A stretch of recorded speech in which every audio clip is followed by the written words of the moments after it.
Muy buenos días. De parte del Instituto Nacional de Estadística y Censos de Costa Rica, les damos la bienvenida al quinto webinar en celebración del Día Mundial de la Estadística. Vamos a dar un par de minutos para que las personas que están ingresando al evento puedan conectarse. En un momento iniciamos. Muchas gracias.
Muy buenos días. A nombre del Instituto Nacional de Estadística y Censos de Costa Rica, le damos la más cordial bienvenida al webinar número 5, denominado Inteligencia Artificial y Estadísticas Oficiales, Procesos de Codificación, y vamos a compartir la experiencia del INEGI de México.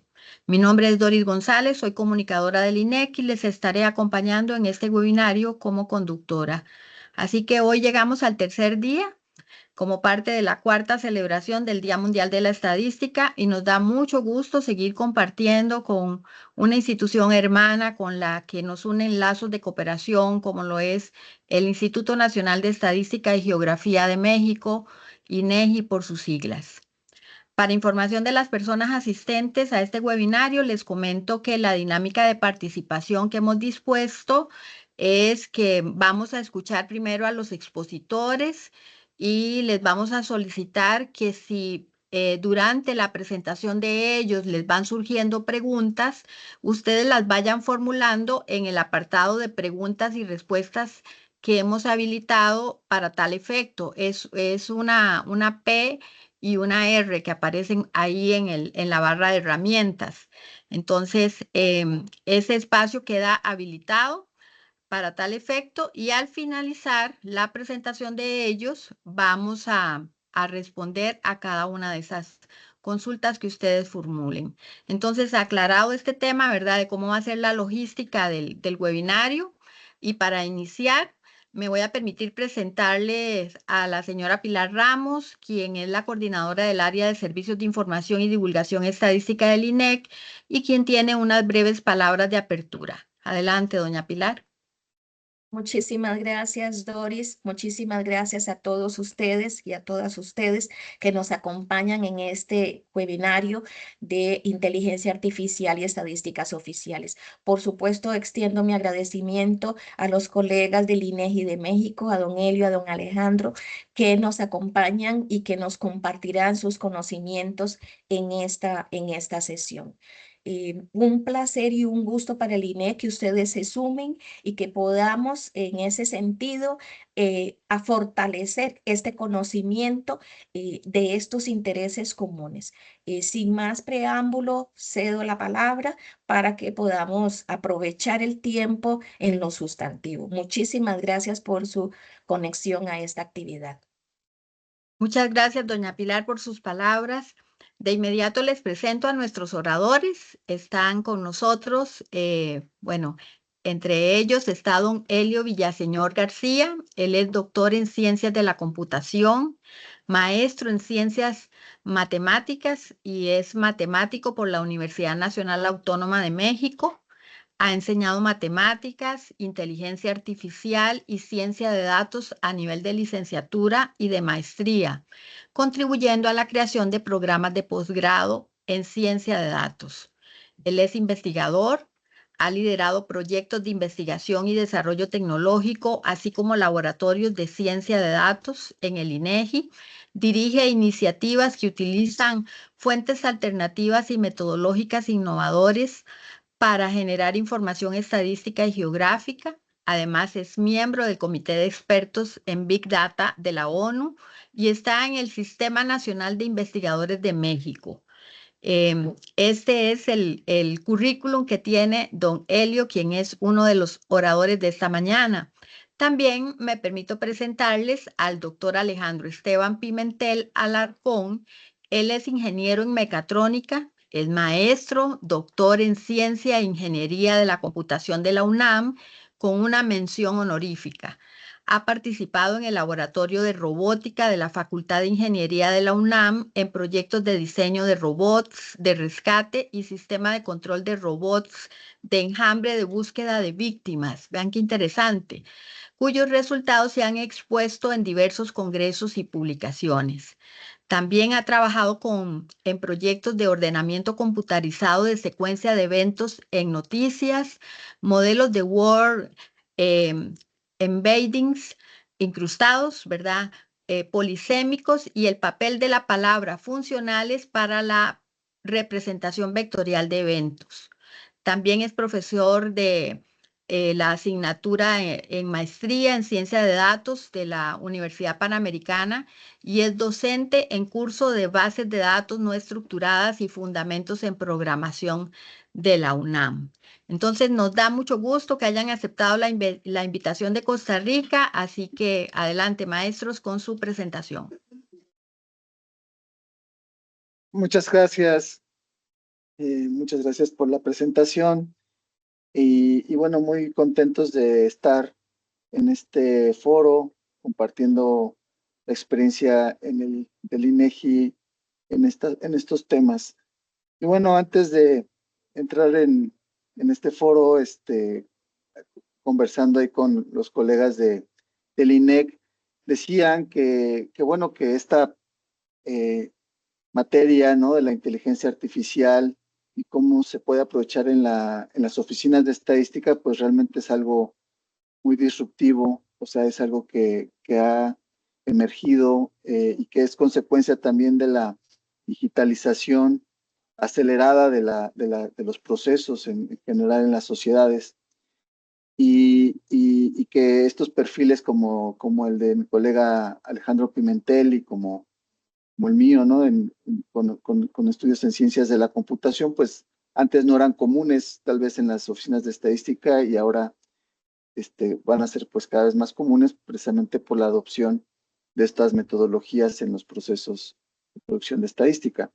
Creo que uno de los procesos en donde la inteligencia artificial y el aprendizaje computacional se pueden aprovechar de una forma, pues digamos, más fácil, más directa, es en los procesos de codificación.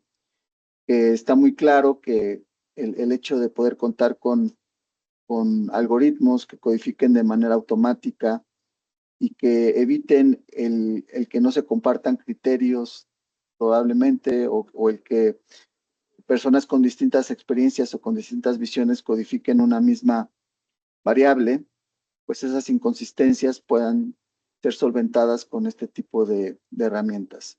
Obviamente la experiencia y el conocimiento humano nunca se puede prescindir de él, pero pues sí se puede optimizar y hacer más eficiente.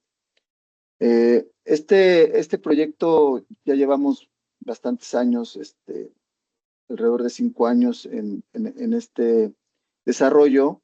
Mi colega Alejandro Pimentel ha sido el principal líder científico del mismo y creo que ahora estamos en un momento en donde ya estos procesos ya están en producción, ya se están empezando a utilizar por las unidades administrativas y ya podemos hablar de que se está usando ya para generar la estadística oficial dentro de los mismos procesos de producción.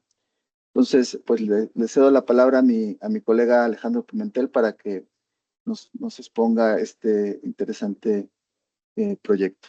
Adelante, Alex. Muchas gracias y también muchas gracias por la invitación y por la presentación que tenemos aquí hoy para compartirles estos elementos. Y sí, efectivamente, em, como comentaba el doctor Helio, pues lo que nos gustaría hoy es platicar sobre las experiencias que hemos tenido con los procesos de codificación. Efectivamente, lo que nosotros pues podemos compartirles son unas cuantas experiencias con algunas de las encuestas, pues las encuestas oficiales que llevamos a cabo como Instituto de Estadística. Y claro, también retomando lo que se comentaba, pues nuestro objetivo principal es el de mejorar la eficiencia e incluso también mejorar la calidad. O sea, porque no se trata de pues de quitar el componente humano, de intentar reducirlo incluso, sino solamente intentar que se enfoque en los mejores, pues en donde mejor pueda ser aprovechado. Em, para las encuestas que nosotros estamos manejando, donde tenemos más experiencia en utilizarla, son en encuestas que apuntan de forma particular hacia las variables de ocupación y actividad económica, que son pues digamos, en donde tenemos también más interacción de forma internacional, particularmente con el marco de codificación conocido como el SCIAN. Este es el sistema de clasificación industrial de América del Norte, em, en donde pues entonces estamos homologando esta codificación con los otros países del Tratado de Libre Comercio, bueno, pues, de América del Norte, valga la redundancia.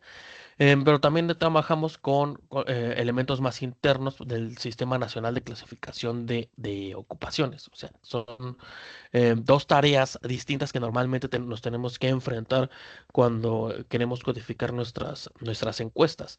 O sea, qué actividades son las que se están describiendo, pero también cuáles son las ocupaciones que llevan a cabo estas actividades. Entonces, las encuestas en sí, que les podemos estar compartiendo aquí, son estas tres. Son la ENIG, la Encuesta Nacional de Ingresos y Gastos de los Hogares, la ENOE, la Encuesta Nacional de Ocupación y Empleo, y la EIC, que es la encuesta intercensal, que bueno, es la última en donde hemos estado trabajando, y además también la más grande. Em, hemos tenido experiencias, digamos, por etapas. Comenzamos justamente con la ENIG para introducirnos en estas técnicas del aprendizaje profundo para codificación de, em, pues de los datos de actividad y de ocupación. Y más adelante fuimos mejorando nuestras técnicas conforme iba avanzando también la tecnología, que aquí, bueno, cada día surge algo nuevo, entonces tenemos que irlo em, incorporando dentro de nuestros procesos. Entonces, como ya se había mencionado un poco antes, pues el desafío aquí son los tiempos principalmente. Las tareas de codificación es muy común incluso todavía que se realicen en su mayoría de forma manual. Y esto, pues por supuesto, implica contratar personal, capacitarlos, requiere mucha mano de obra, consume mucho tiempo, muchos recursos y por supuesto, o sea, al ser, pues ahora sí que como procesos que cambian un poco tanto la gente como la codificación en sí, pues puede estar un poco propenso a, pues a errores humanos, ¿no? O sea, el acuerdo entre los codificadores no siempre es perfecto. O sea, la solución aquí, lo que nosotros estamos planteando para mejorar el proceso de codificación y ayudar a el ahorro de, pues, o mejor dicho, a mejorar la eficiencia del uso de recursos, es justamente implementar estos algoritmos am, de inteligencia artificial, pues, para mejorar tanto la precisión como la coherencia y sobre todo pues que los elementos, digamos, más monótonos del proceso puedan ser automatizados y dejar la parte, pues ahora sí que más compleja o que requiere más, pues una inteligencia más natural a las personas. Entonces, de forma general, algo que todas que las tres encuestas comparten es a grosso modo la forma en la que se lleva a cabo el proceso actualmente. Entonces, tienen sus diferencias en estos aspectos, pero en lo general lo podemos agrupar los procesos en una parte de algoritmos determinísticos, es decir, la carga de trabajos no es un problema nuevo. Entonces siempre se ha intentado buscar otras soluciones para reducir esa carga. Y actualmente lo que tenemos son algoritmos determinísticos basados en reglas, o sea, basados en si se cumplen ciertos criterios, entonces se codifica de esta manera. Estas reglas se han estudiado y desarrollado meticulosamente por años y de hecho se actualizan también eh, periódicamente. Son reglas em, pues muy efectivas en lo que hacen. De hecho, son capaces de recortar la mayoría de los registros. Pero hay muchos que no coinciden con ninguna de estas reglas y entonces pasan a la parte manual, en donde entra el personal que fue capacitado y entrenado para asignar el último código. De ambos procesos se llega a la parte o sea, la salida entra en un ciclo de validación em, que se lleva a cabo por expertos, unos muestreos aleatorios para revisar los baches. Si se ven como sin problemas de codificación, entonces se libera la el conjunto de datos y si no, se regresa otra vez a la etapa de etiquetado manual. Entonces, lo que nosotros pretendemos hacer aquí es abordar los elementos que no son etiquetados con los algoritmos determinísticos, porque como les decía, están muy avanzados y la verdad es que cumplen muy bien con su objetivo. Entonces lo que queremos es solamente reducir la parte que no pueden, con la que no pueden lidiar. Ahí es en donde entraría entonces en una etapa pues intermedia los modelos de inteligencia artificial. Todo lo que no puede hacerse de forma determinística pues va a pasar por un segundo a proceso de automatización y ya dependiendo de si ese tampoco puede, bueno, entonces ya será atendido por humanos. Pero sí, bueno, entrará de igual manera que los otros dos procesos al ciclo de validación. Entonces, ¿cómo sabemos si sí va a poder lidiar con la clasificación, el modelo de inteligencia artificial o no? Ahí es donde se vuelve muy importante tener alguna puntuación de confianza, porque claro, o sea, nuestra prioridad como instituto pues es la calidad de los datos que publicamos, que se pueda confiar en esos datos. Entonces, los modelos son capaces de clasificar todo, absolutamente todo lo que nosotros les demos. Siempre van a tener una respuesta disponible, pero esa respuesta puede que no sea de fiar en todos los casos. Entonces, es importante tener alguna puntuación de confianza que nos dé el modelo para que nos permita establecer algún umbral en donde diga, bueno, a partir de aquí sí le voy a hacer caso al modelo, pero si queda por debajo de ese umbral, em, pues no, digamos, el modelo rechaza la tarea de etiquetar ciertos registros que, continuando con el flujo original, pasarían a la etapa de codificación manual. Entonces les digo, pues a grosso modo se comparte en las tres encuestas. Entonces ahora sí, comenzando de forma particular, platicando en orden como nosotros las fuimos experimentando, podemos comenzar con la ENIG. Esta fue la primera encuesta donde exploramos el uso de herramientas de aprendizaje profundo. Em, y bueno, aquí nosotros, de hecho, hicimos una arquitectura que aprovechaba em, pues los embeddings bueno, no, más bien, no, perdón.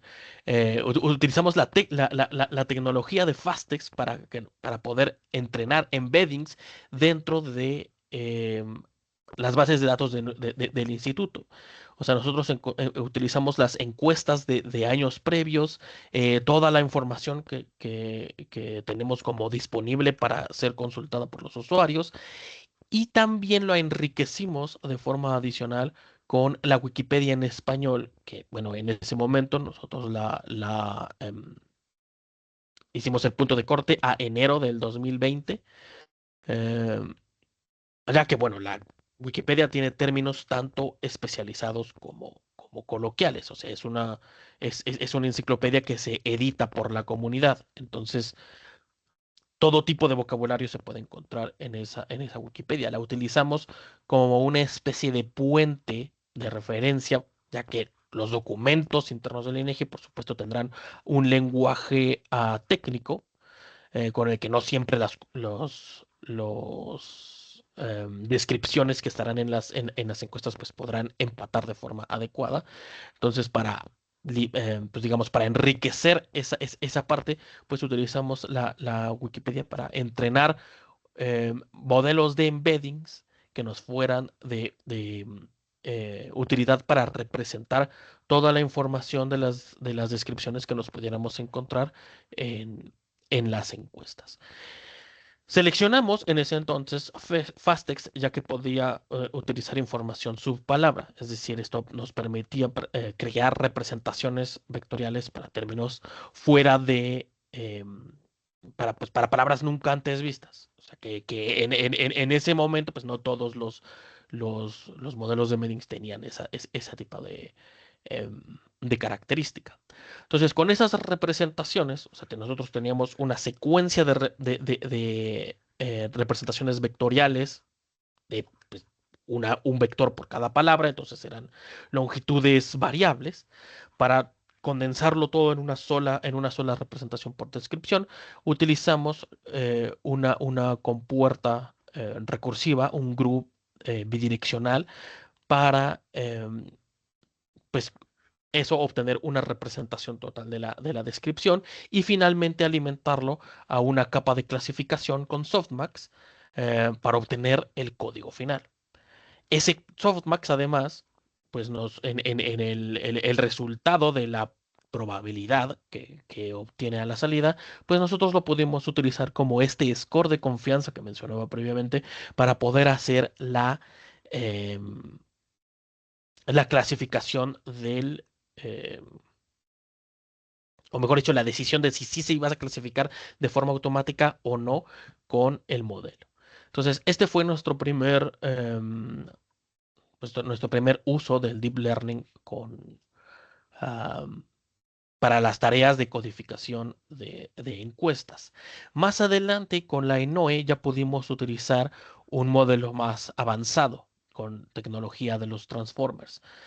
Específicamente aquí utilizamos el BERT, que es, digamos, más bien el Beto, que es la versión BERT en español, es bueno, todo en minúscula.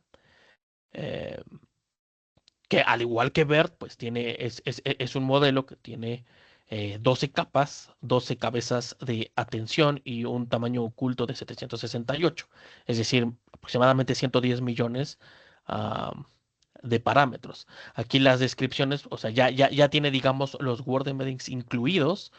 Ya no hace falta que nosotros entrenáramos, bueno, los entrenáramos desde cero por fuera. Podía obtener contextos de hasta 128 tokens o 128 palabras que se transformaban internamente y gracias a los mecanismos de atención de los transformers, pues se encontraba pues sí, una representación vectorial mejorada de, de las descripciones. La última capa, bueno, esa se siguió manteniendo igual, un softmax que nos funcionara como clasificador y del que pudiéramos obtener también un score de confianza para la toma de decisión de en qué momento se iba a utilizar para clasificación y en qué momento se iba a descartar. Entonces, estos modelos de Transformer tienen muchas ventajas, no solamente que la arquitectura es mucho más potente, sino que además existen, como les decía, las versiones preentrenadas. O sea, ya no teníamos nosotros que partir de cero, sino que podíamos aprovechar todo el entrenamiento para capturar el lenguaje que fuera llevado a cabo previamente. De hecho, por eso elegimos el Beto, porque nuestros experimentos preliminares pues encontraron mejores rendimientos con ese modelo que con otras versiones multilingües pues, que también están disponibles. O sea, que el modelo que estaba específicamente para el español parecía ser un poco más, em, pues un poco más efectivo.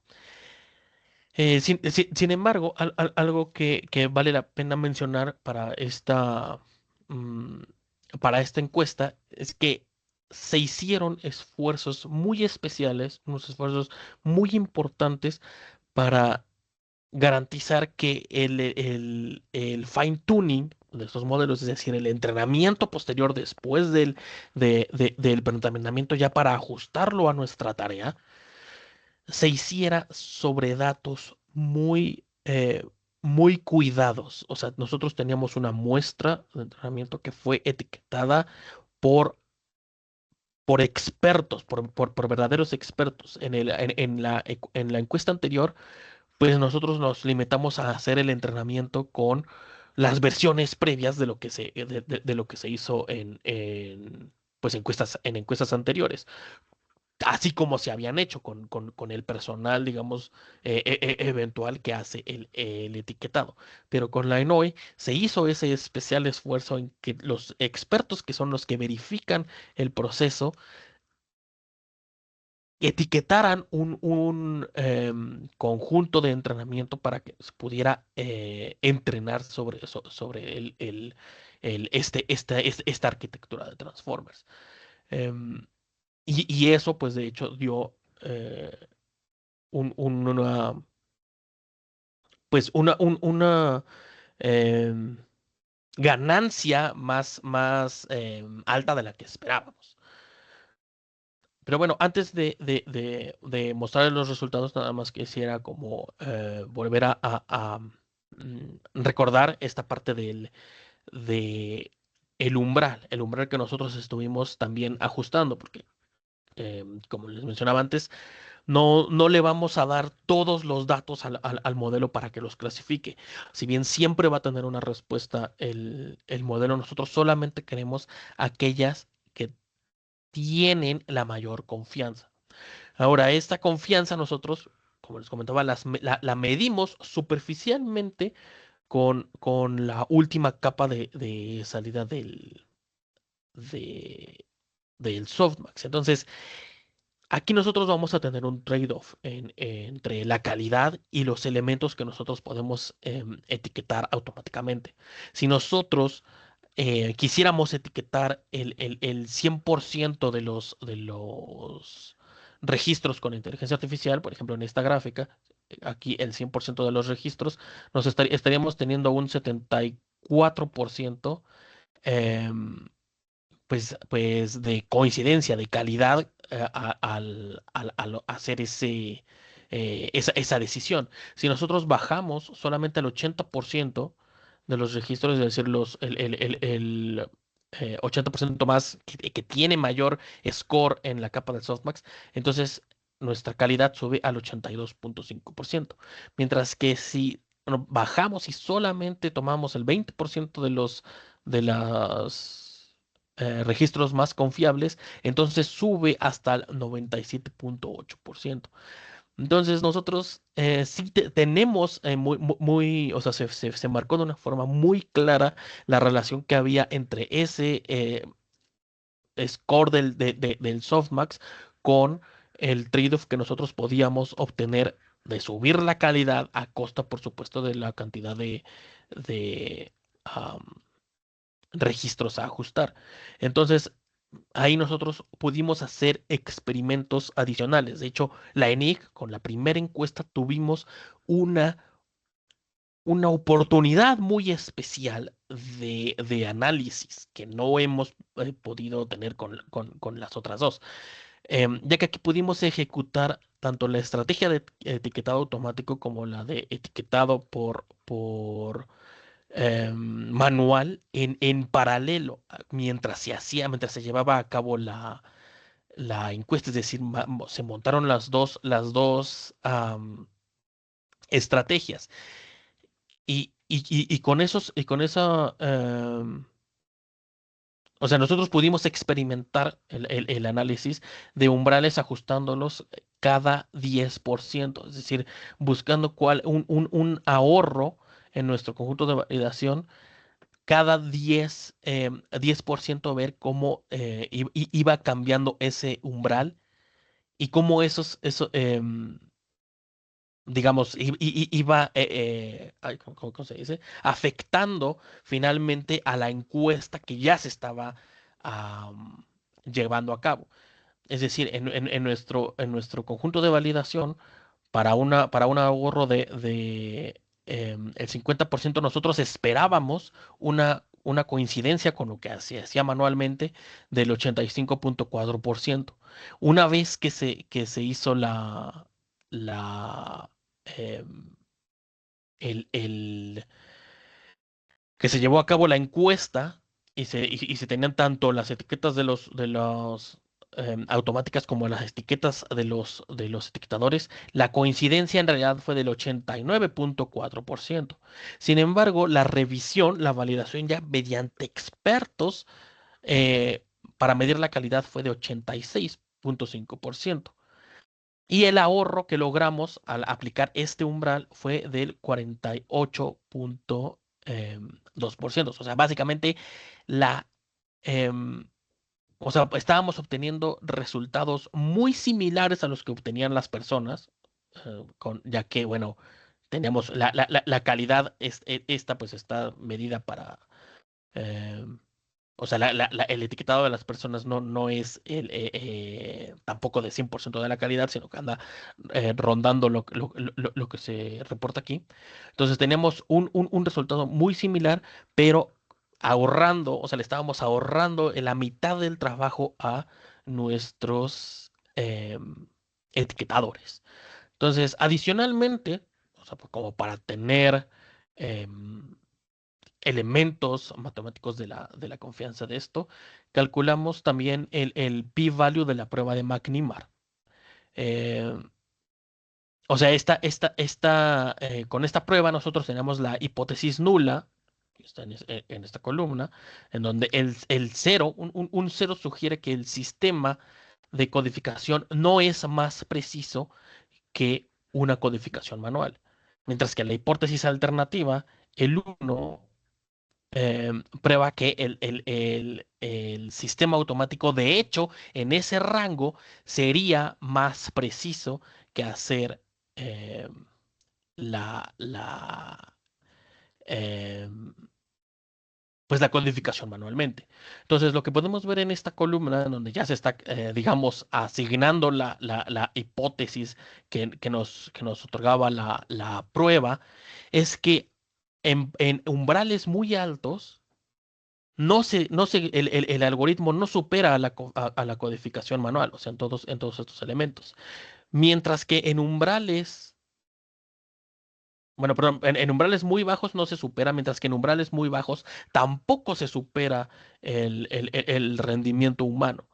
Es decir, si nosotros dejamos que, que todo lo clasifique el codificador automático, por supuesto, va a salir peor. O sea, no es tan listo como las personas. Va a cometer muchos más errores. Lo interesante es que si nosotros lo hacemos muy estricto, pues tampoco va a ser mejor que las personas, porque entonces solamente se va a quedar clasificando las cosas más fáciles, que de hecho también son las más fáciles para los etiquetadores humanos. O sea, hay un rango dentro de lo que puede hacer el sistema automático, que de hecho, em, pues ahora sí que da mejores resultados. Hay digamos, un nivel de dificultad de lo que se puede etiquetar, que de hecho puede sobresalir un poco sobre lo que hacen los etiquetadores humanos. Y esto, como les decía, o sea, pues fueron experimentos muy valiosos que se lograron llevar a cabo am, con la ENIG. Ah, bueno, que por cierto, o sea, para cuando pudimos hacer estos experimentos, ya habíamos actualizado el modelo, la tecnología de la ENIG para que coincidiera con lo que estábamos haciendo en en la ENOVE. Em, claro que para la encuesta no hemos tenido ese mismo tipo de oportunidades. Sin embargo, sí podemos comparar como los resultados en nuestros conjuntos de, de validación. Entonces, aquí en esta pequeña tabla, pues presento el rendimiento que se puede obtener si utilizáramos los modelos para codificar todos los datos, o sea, sin aplicar ningún umbral. Y esto es lo que yo lo que pues les podía comentar hace un momento. O sea, hay una gran diferencia entre los valores que se lograron en la ENOE comparado con lo que se logró en la ENIG. O sea, de 76 a 84 en actividad, de 70% a 77% en ocupación. Ahora, por supuesto, esto sigue sin ser suficiente para los estándares de calidad del instituto, sin aplicar un umbral, porque, bueno, nuestros estándares son alrededor del 90% para actividad y del 85% para ocupación, pero estábamos viendo un salto de todas formas en la calidad de la ENOE con respecto al ENIG. Al aplicar el umbral, un umbral, digamos, similar de la mitad de lo que, del ahorro, entonces sí ya estábamos incluso superando los umbrales, o mejor dicho, los estándares de calidad que normalmente tenemos para el instituto.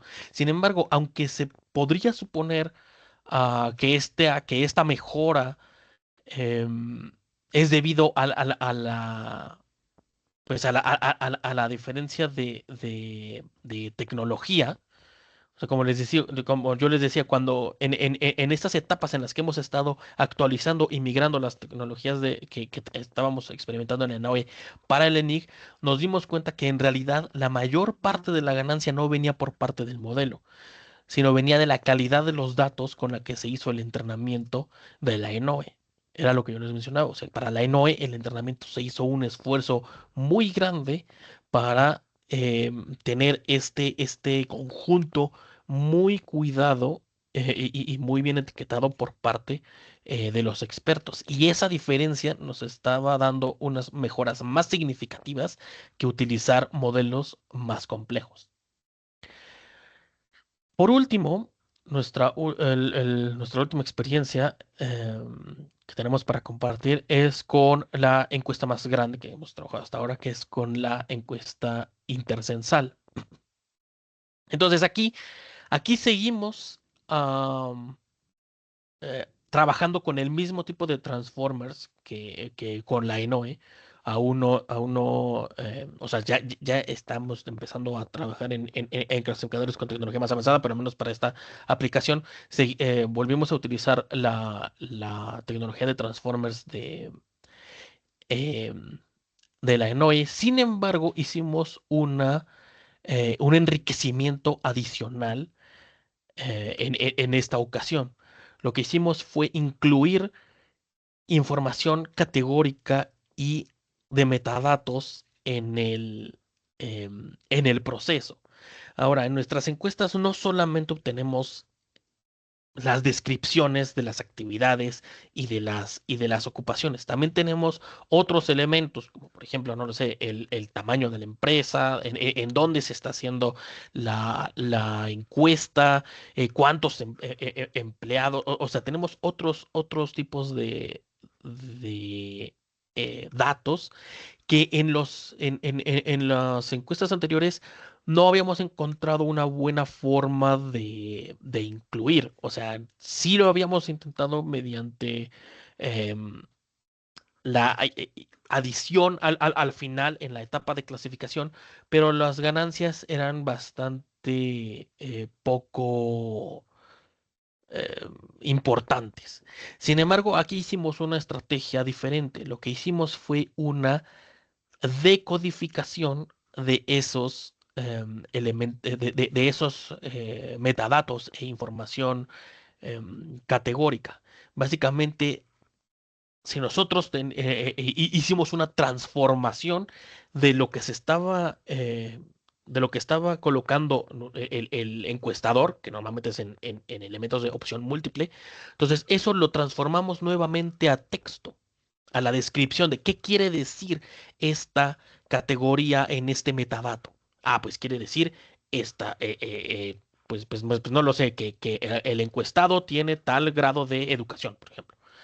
Ah, bueno, entonces ese texto lo incluimos dentro de la descripción que nosotros queríamos clasificar de forma embebida para que todo el proceso, el preentrenamiento que viene de los modelos pudiera ser aprovechado am, en el proceso del fine tuning. Entonces, em, con esta inclusión, Pues nosotros hicimos los experimentos en nuestros etapas, en nuestros elementos de validación. O sea, aquí todavía no tenemos resultados definitivos porque la encuesta intercensal apenas se está llevando a cabo en estos días, justamente. Pero bueno, en nuestros elementos de validación podemos comparar los datos simples con los datos enriquecidos, en donde vemos aquí que pues, aumentaban en la categoría de actividad de 69% a 73%, mientras que en la ocupación aumentaban del 64% al 67%. Que, o sea, es algo, es una mejora. Sí está mejorando, no parece que sea la gran cosa, pero sí está mejorando. Sin embargo, el verdadero cambio ocurrió con la confianza de, del sistema. Cuando nosotros hicimos experimentos preliminares con nuestros datos de validación, cuando hicimos esos experimentos para los umbrales, tenemos unos porcentajes de ahorro y de calidad que mucho mejores con los datos enriquecidos que con los datos simples.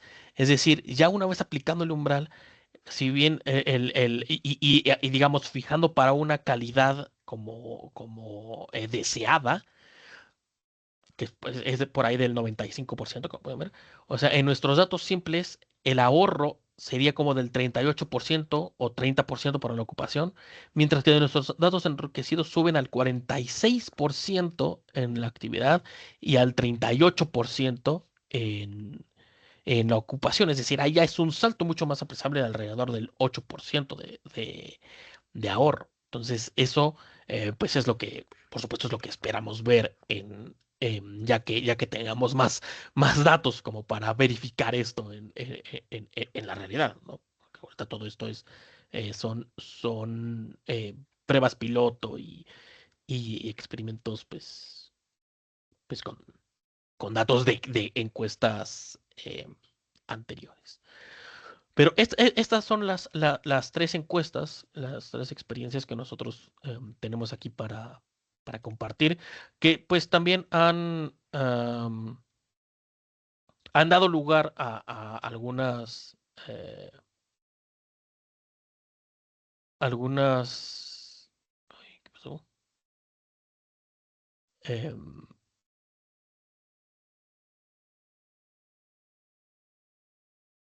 ya. Han dado lugar a algunas publicaciones que el doctor Helio pues ya les está compartiendo. Bueno, esta que les muestro en pantalla, pues justamente se refiere a eso, a la integración de estos elementos de aprendizaje en los procesos de codificación automática.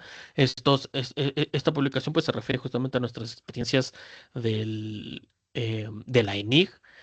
Y también con esto mismo que les estamos compartiendo a ustedes, pues no, ha dado frutos con otras colaboraciones. En particular, con el INE de Chile tuvimos unas muy buenas experiencias como para, pues, trasladar, compartir este tipo de conocimientos, en lo que ellos, pues, hicieron un clasificador de crímenes utilizando como entrada lo que, pues, la narrativa de la descripción de eh, de esos eventos. Entonces, con esta experiencia, pues, digamos, fue mucho más sencillo trasladarlo y aprovechar lo que ya habíamos aprendido en esos otros casos de uso. Entonces, ya nada más como conclusiones, pues sí, nosotros pudimos ver unas mejoras significativas con el aumento de la calidad de modelos más avanzados, sobre todo por la cuestión del preentrenamiento que se aprovecha, pues ahora sí que bases de datos mucho más extensas que las que nosotros podíamos recopilar de forma local. em, y no solamente a nivel del modelo, sino también para elementos de enriquecimiento, como lo último que vimos con la encuesta intercensal.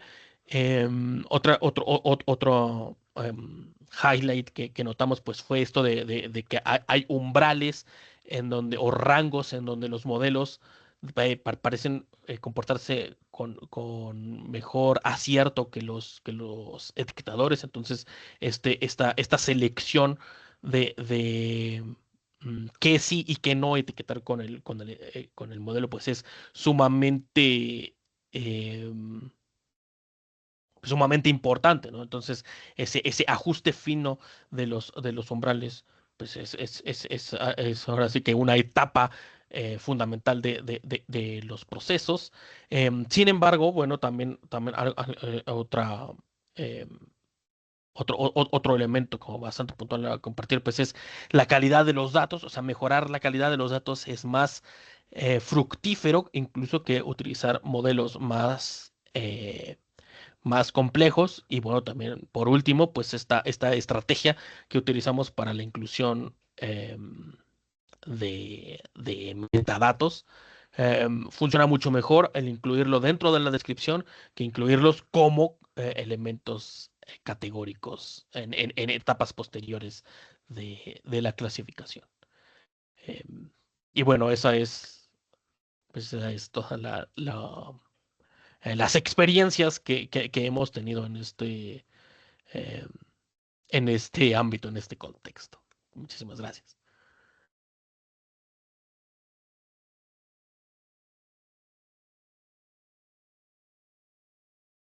Muchísimas gracias, don Alejandro. Don Elio, ¿usted nos iba a comentar o agregar algo más? No, estamos atentos a sus preguntas. Muchas gracias. Muy bien. Entonces, como ya se ha indicado, pasamos a la ronda de preguntas, para lo cual me voy a permitir ir leyendo una a una las que ya han ido presentando en el apartado. Nos pregunta Rebeca Cordero, en el proceso de codificación, ¿por qué razón se inicia con el algoritmo determinístico y no con el modelo de inteligencia artificial? ¿Es tan poco confiable la AI? Es una buena pregunta. Bueno, voy a contestar lo que pienso y luego también si quiere Alex complementar. Yo creo que la principal razón es de que el proceso de codificación ya estaba planteado de esa manera. Y de alguna forma, pues lo que queremos, no queremos ser demasiado disruptivos y cambiar todo el proceso, simplemente queremos incrustar la inteligencia artificial donde puede ser más útil.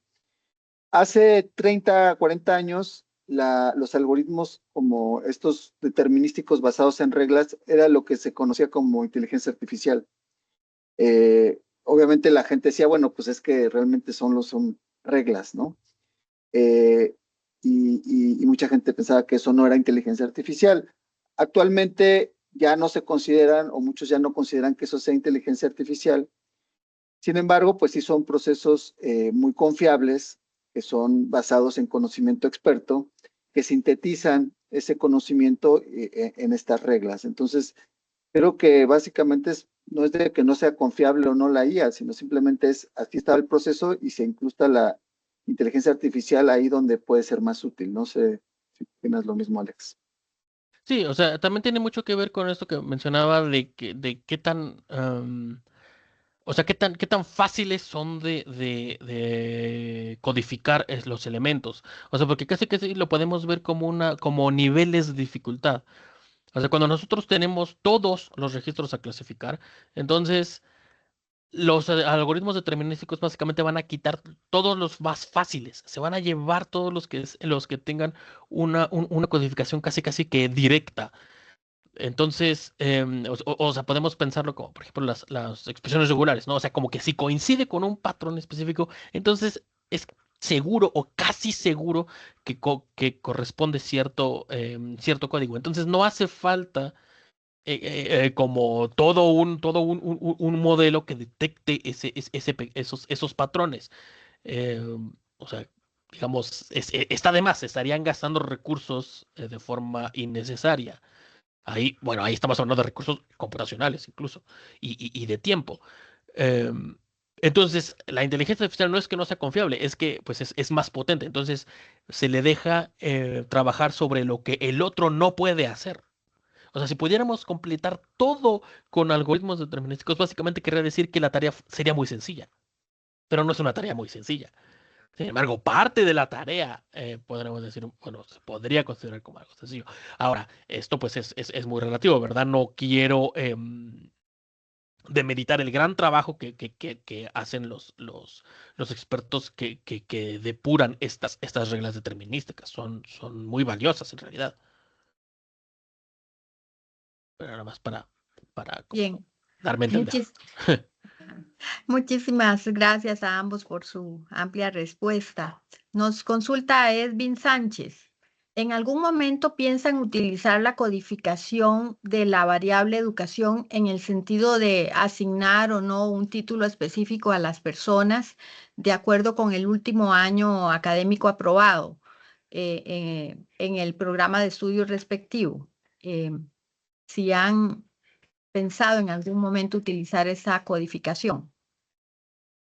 Bueno, en la encuesta intercensal, de hecho, sí ya o sea, es esta parte que yo mencionaba de la decodificación de características, o sea, el último año de estudios de las personas, eso se recopila dentro, como dato, dentro de la encuesta intercensal. Y de hecho es un dato categórico, o sea, el encuestador tiene una entre varias opciones para elegir según la respuesta del encuestado.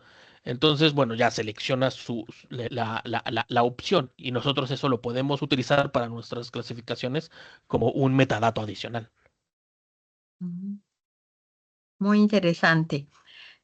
Nos pregunta Maynor González, ¿cuánto tiempo tomó el proceso de implementación y el costo de equipo y recursos humanos? Y tenemos otra pregunta muy parecida de Rocío Portilla. A nivel económico y de tiempo, ¿se ha cuantificado las ventajas de uso en el proceso de codificación? Bueno, en cuanto al tiempo, creo que Alex los puede mencionar. Yo les puedo hablar un poquito de los costos de los equipos. Actualmente, estos procesos se pueden llevar a cabo en equipos no, digamos, estándar, ¿no? O sea, no son equipos de escritorio comunes, son lo que se conocen como estaciones de trabajo, que deben de venir equipadas con una tarjeta gráfica que tenga, pues, digamos, una buena capacidad de procesamiento y de memoria RAM. Que pues cuestan, no sé, alrededor de $10,000 Ujú. las, las estaciones de trabajo. Digamos que eso es sería lo mínimo de procesamiento que se necesitaría, ¿no? Pero no sé, los tiempos de entrenamiento y eso, pues Alex los puede precisar. O sea, depende mucho. Eso también fue una gran experiencia que compartimos con nuestros socios del INE de Chile, ya que, bueno, por ejemplo, con las estrategias, con los primeros modelos que mencionaba, que son solamente de deep learning sin transformers, de hecho, en su momento estos los entrenamos sin estos equipo, digamos, super especial, o sea, sin GPUs. Estos los entrenamos sin GPUs y tardaron, pues, no sé, en el orden de días, creo. em, pero pocos, ¿no? O sea, como, no sé, un par de días, algo así. No recuerdo exactamente bien en este momento, pero eso se acelera muchísimo con GPUs. Este tipo de modelos son relativamente ligeros y rápidos de entrenar si se cuenta con ese tipo de hardware. Digamos que se vuelve una necesidad ya cuando se usan modelos más grandes como los Transformers. O sea, los últimos modelos que hemos entrenado ya con el equipo especializado para hacer todos los ajustes y que quedaran los modelos óptimos, estamos hablando del orden de semanas para entrenamiento. Y por ejemplo, el etiquetado, o sea, para hacer las pruebas y demás, una encuesta, la encuesta intercensal de un año, por ejemplo, em, no la intercensal, era otra, no recuerdo exactamente cuál, pero bueno, o sea, toda la encuesta completa se tomaba, me parece que 2 días en clasificarse en su totalidad. O sea, sí, ya son procesos más largos, pero por supuesto depende mucho, o sea, estamos hablando de millones de registros, ¿no? Depende mucho del tamaño de em, pues de la encuesta, depende mucho del tamaño del modelo. Em, pero sí, o sea, el análisis de costo, pues digamos, se está haciendo, pero hasta donde yo sé, sí vale la pena. Ujú. Muy bien. Se mencionó que experimentaron con la ENIC y otra operación estadística una codificación automática, pero también se indicó que había errores que debieron ser corregidos por personas. Entonces, ¿cuál sería el reto de las oficinas de estadística en torno a invertir en trabajar estos experimentos preliminares con la AI? Y más o menos, ¿cuánto tiempo dura ese trabajo invisible, verdad? Porque es trabajar con experimentos sin que esto sea conocido públicamente. Entonces, es como invertir en un equipo que está ahí, que está trabajando, pero que los resultados pues se van a tardar un poco. Pues yo diría, o sea, tomando de la primera parte de la pregunta, en donde dice que, bueno, debieron ser corregidos por expertos, supongo que es a lo que se refiere. Ujú, em, de hecho, sí, o sea, lo que nosotros notamos es que esa probablemente, digamos, si se va a invertir en algo al principio, eso podría ser lo más importante. O sea, ese es como el trabajo invisible más ujú, de mayor prioridad, ¿no? Tener a un grupo de expertos que haga un conjunto de datos muy bien curado para los procesos de entrenamiento. Em, Como que no hay forma de evadir em, ujú. esa parte, ¿no? Yo creo que sería el mayor y principal reto. Ya después, o sea, ya si se tiene eso, bueno, entonces los, digamos, se van a obtener mejores beneficios de todo lo que se invierta en infraestructura y tiempos de entrenamiento y demás. Ujú. Muy bien. Digo, a este respecto igual me gustaría complementar. O sea, creo que la pregunta también puede interpretarse como cuánto tiempo tarda en consolidarse un grupo de especialistas en este tipo de técnicas y que Ujú, puedan servir para los procesos, ¿no? Producción en las oficinas de estadística. O sea, nosotros llevamos desde el 2019 que empezamos el laboratorio, eh, digamos, obviamente se nos atravesó la pandemia y todo eso, pues puede ser un factor, pero sí creo que alrededor de 5 años nos tomó el poder tener un grupo ujú, consolidado, el entender bien los procesos, el poder empezar a generar ya, sobre todo la confianza también con las áreas productoras de que esto pues efectivamente es útil, es valioso, sirve. ujú, Y bueno, yo creo que otras oficinas de estadística que apenas están empezando, pues pueden aprovechar, y yo creo que en ese sentido estos eventos son valiosos porque pueden aprovechar estas experiencias para acelerar estos procesos de adopción y de ujú. desarrollo de la ciencia de datos y la inteligencia artificial dentro de sus organizaciones, ¿no? Eso yo creo que no tiene que ser así en términos de tiempo, o sea, puede ser mucho más corto obviamente si se colabora, ¿no? Muy bien. Tenemos otra pregunta que nos formula Jofre León. Dice, el tamaño de los modelos de inteligencia artificial propuestos, imagino, son muy grandes. ¿Se realizó alguna prueba con modelos más pequeños? Y continúa diciendo, quizás con algoritmos tradicionales, buscando quizás mejorar el rendimiento de los algoritmos, ubicando variables explicativas, correlacionadas, claro, sumando un mecanismo de atención. Eso nos ha ayudado mucho acá en el INE de Guayaquil, Ecuador. Así que saludos a Joffrey, que se conectó desde Guayaquil. Em, y continúa diciendo, exacto, las exigencias de estos algoritmos son grandes, por eso mismo la pregunta de modelos más pequeñas. Alguien le respondió. Dice, ¿cuánto tiempo tardaron en entrenar? Bueno, creo que ya mencionamos, supongo que esto fue antes, o sea, ya mencionamos más o menos cuánto tiempo se tardaron en entrenar, pero sí, efectivamente, esto lo comparamos con modelos pues más tradicionales. De hecho, cuando se conformó el laboratorio mm, y empezamos a hacer este tipo de experimentos, digamos, estos problemas, como mencionaba, no son nuevos, ¿no? O sea, siempre hemos tenido este interés en mejorar la eficiencia de estos procesos. Y esto que yo les estoy mostrando aquí, digamos, lo acoté, pues ahora sí que en lo que ha experimentado el laboratorio, pero ya se tenían experimentos previos antes de intentar con deep learning y, bueno, redes neuronales en general. Justamente con máquinas de soporte vectorial era lo que se estaba haciendo los experimentos, es decir, modelos más tradicionales. Ya no lo incluía aquí, pero sí, o sea, la diferencia es importante, ¿no? Entre ese tipo de modelos y los que Em, pues sobre todo lo que me parece que ahí la mayor diferencia es la que tiene que ver con la representación, llamémosle vectorial semántica de los textos.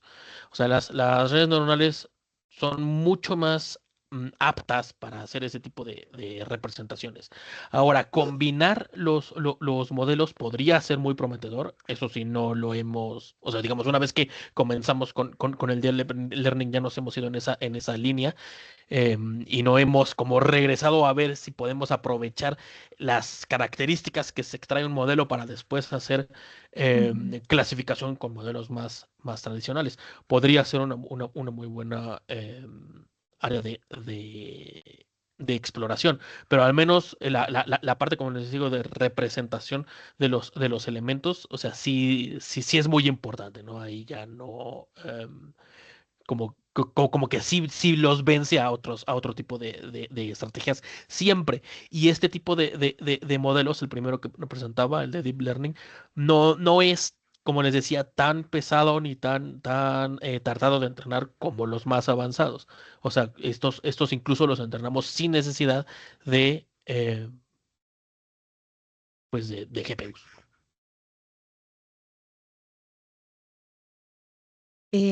Muy bien, entonces creo que ya vamos llegando al final de este webinar, por lo cual lo que nos resta es agradecerles a nuestros invitados del INEGI de México, eh, que hayan compartido su conocimiento acerca de este fascinante tema. También les agradecemos mucho a la audiencia su presencia y les invitamos a participar del webinar de esta tarde denominado Uso de registros administrativos para la producción de estadísticas oficiales, retos, la experiencia del INE de Uruguay. Creo que es un tema muy interesante y muy necesario en las oficinas de estadística. Así que a todos y todas les deseo un lindo día y nos vemos por la tarde. Hasta luego, gracias. Hasta Esté muy luego. Hasta bien. luego. Muchas gracias.